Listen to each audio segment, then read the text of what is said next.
June 25th, George MacDonald, the shortest and sweetest of songs.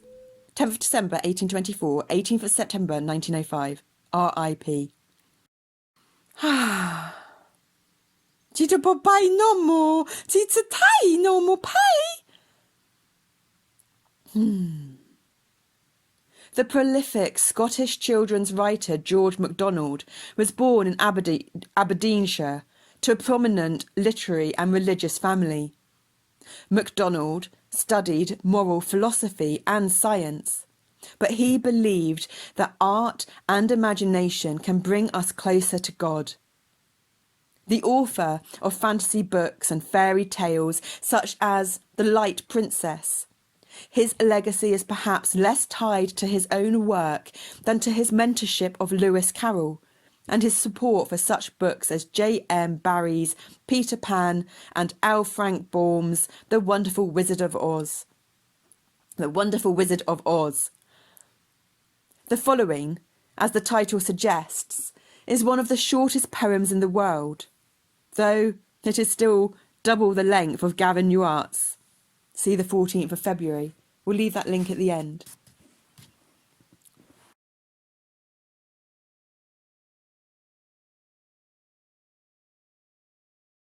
The shortest and sweetest of songs.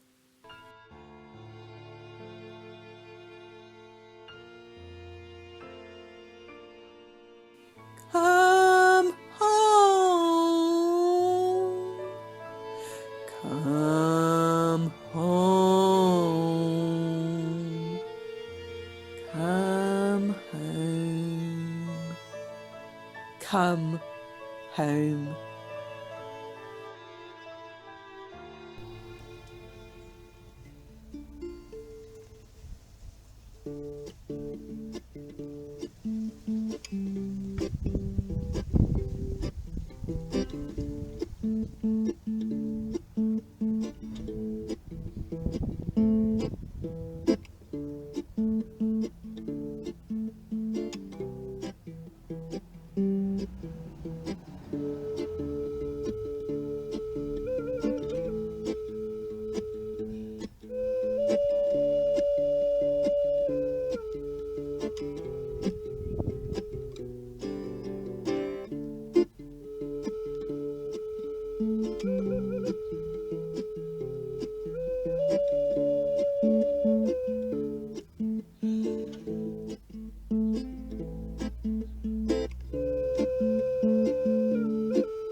The poems are triggering a lot for us at the moment, and so yeah, there's a flow of stuff going on. There's a few days previous where there's been a lot of audio.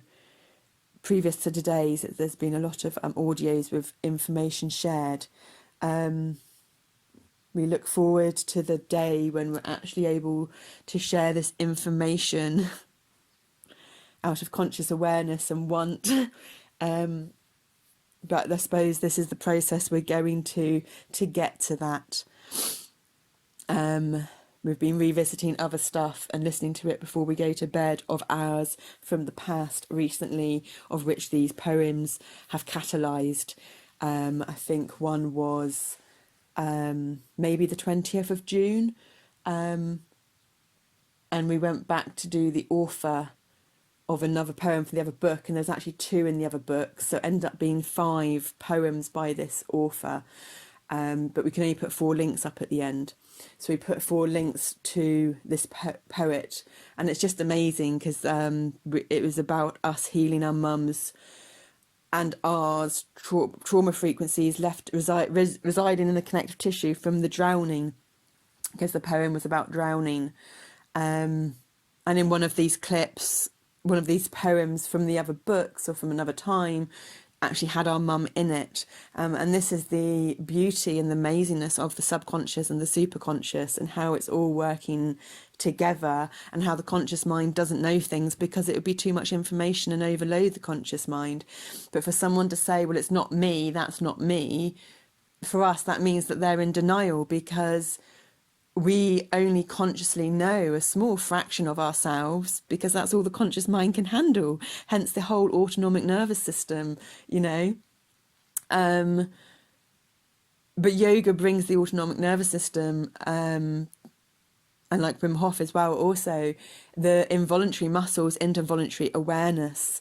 So hence it's a way of getting to know oneself, but through the body and physical sensations and movements and energy, rather than the limited vocabulary and conceptualizations of the conscious mental mind.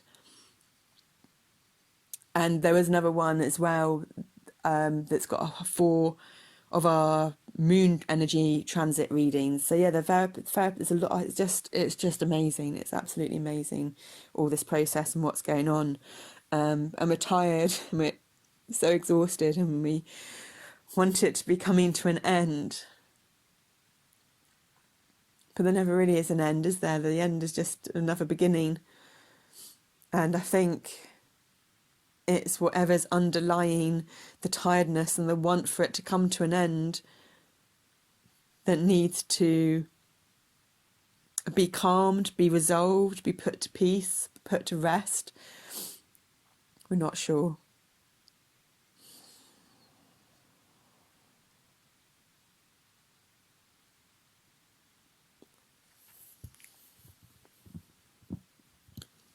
We're not in a great way because we're just in our dressing gown doing these, and it's 1 o'clock. But it is the solstice that we're reading these, and the energy is intense and high. So the fact that we're actually getting anything done, and just keeping on top of things with this poetry reading, and also keeping on top of the house just, and the garden kind of. We've not done anything in the garden for ages because that took it out of us physically. We're attempting to get back into that. We're doing incredible. And the poems and having the visuals of the garden help us remember, because we don't remember as we switch between all these networks and altars or whatever's going on. And so when it's always what we need to do, and the negative that comes out, rather than actually, well, look what we've done, we've achieved this, and we've achieved this, because the to-do list is endless. So being able to see what one's achieved, and knowing that when one lives from the heart and in this flow state and this intuitive state, stuff gets done when it's aligned to get done, where there's least energy used to get maximum output. And that's what we need, because we have so little energy. We don't even have any energy reserves. We're still healing ourselves and putting ourselves back together again, because the body has its amazing innate healing abilities of doing it on its own. We've just got to let the conscious mind slip. But especially, I think people that have experienced a lot of trauma in their life, but also generational trauma, family trauma, cultural trauma, land trauma, and if they're sensitive to these energies as well, there's this feeling where we feel we need to be in control, we need to hold on,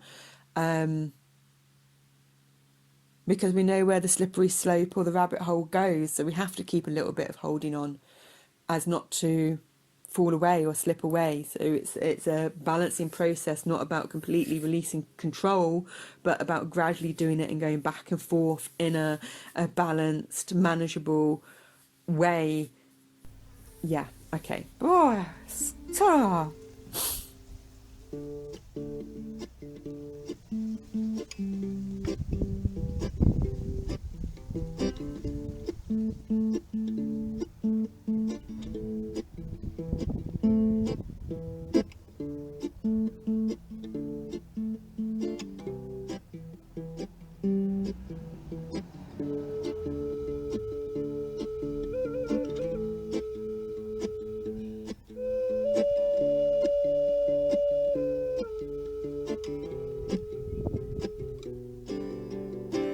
And I think now that's where we're meant to go up to on the readings, because now we have to go and do some trauma releasing, because we've hit that point that we hit when we know something's happening. So thank you so much for embracing, if you have, because we know the healing powers that this is going to bring you. But if you do have deep stuff going on, then please be patient and gentle with yourself. And love yourself and be kind and do your best to nurture yourself and feed yourself food for your soul and the liquids and be in the sun and nature. But at the same time, if you're not able to be, know that that's okay, and that each day is a new day, and we are just with what we are, and that we are going through this journey too, and we're doing this for us. And so there's the deepest of unconditional love and compassion and gratitude and respect that goes into all of this, because that's what we need. To giving you the most amazing virtual energetic hug. Much love. Namaste.